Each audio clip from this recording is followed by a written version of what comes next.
હવે ઉત્તરાખંડની તસવીર પણ આપને બતાવીએ। ઉત્તરાખંડમાં અચાનક હવામાન બદલાઈ ગયું।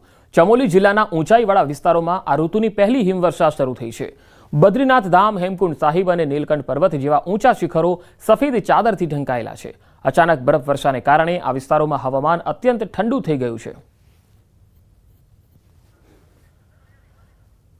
તો ગઈકાલે પણ આવા જ દ્રશ્યો જોવા મળ્યા હતા અને આજે પણ અમે આ દ્રશ્યો આપને બતાવી રહ્યા છીએ કારણ કે લગાતાર 2 દિવસથી જાણે પહાડોએ સફેદ ચાદર ઓઢી લીધી હોય એવા દ્રશ્યો સામે આવી રહ્યા છે। ગઈકાલે ચમોલીના જ આપણે દ્રશ્યો જોયા હતા।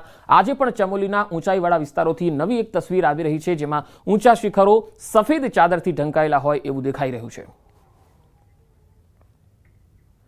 તો ઉત્તરાખંડના અલ્મોડામાં સતત વરસાદથી સામાન્ય જનજીવન જ નહીં પરંતુ પ્રાણીઓ પર તેની અસર જોવા મળી રહી છે। કોસીમાં પૂર આવ્યું છે અને નદીમાં એક દીપડો તરતો જોવા મળે છે જે મૃત હાલતમાં છે। કેટલાક લોકોએ મહાતગાંવ નજીક નદીમાં તરતા દીપડાનો એક વિડીયો પોતાના મોબાઈલમાં કેદ કર્યો છે।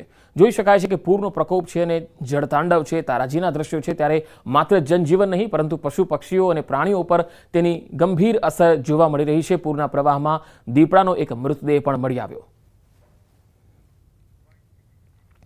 ઉત્તરાખંડના નૈનીતાલ જિલ્લાના પહાડી વિસ્તારોમાં સતત વરસાદની અસર છે। ગૌલા નદી પર દેખાઈ રહી છે તેની અસર। કાઠગોદામ અને હલ્દવાનીમાં ગૌલા નદી ભયના નિશાનથી ઉપર વહી રહી છે। ગૌલા નદીનું પાણીનું સ્તર 55,000 ક્યુસેકને વટાવી ગયું જેના કારણે નદી કિનારે વસેલા વિસ્તારોમાં પૂરનો ભય છે। વહીવટી તંત્રની ટીમોએ કાઠગોદામથી લાલકુવા સુધી નદી કિનારે રહેતા લોકોને દૂર કરવાની જાહેરાત પણ કરી અને આ ઘરોમાં રહેતા લોકોને દૂર કરવામાં આવ્યા હતા। આ સાથે નજીકની સરકારી શાળાઓમાં લોકોને રહેવાની વ્યવસ્થા પણ કરવામાં આવી।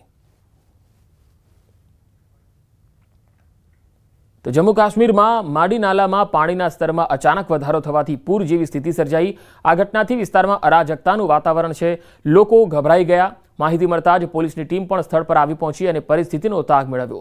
સ્થાનિક રહેવાસીઓએ જણાવ્યું કે માડી નાલામાં તેમણે આટલો ઝડપી અને ખતરનાક પ્રવાહ પહેલા ક્યારે નથી જોયો।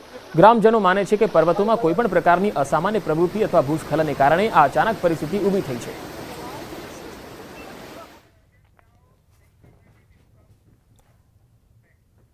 હવે વાત ભૂકંપની। અફઘાનિસ્તાનમાં ભૂકંપના મોતનો આંકડો વધ્યો છે। અત્યાર સુધીમાં 1100 લોકોના મૃત્યુના અહેવાલ આવી રહ્યા છે।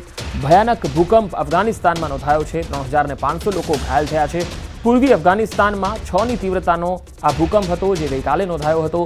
કાબુલ નજીક ભૂકંપનું કેન્દ્રબિંદુ હોવાની માહિતી મળી હતી અને હાલ તેનો આંકડો જે છે અપડેટ થયો છે અને કુલ 1100 જેટલા લોકોના મૃત્યુ થયાના અહેવાલ આવી રહ્યા છે જ્યારે 3500 લોકો ઘાયલ છે। અનેક ઇમારતો અને અનેક મકાનો જે છે ધ્વસ્ત થયા છે, તિરાડો પડી ગઈ છે। અફઘાનિસ્તાન ખાસ કરીને તેનો પૂર્વ ભાગ ભારે નુકસાન થયું છે।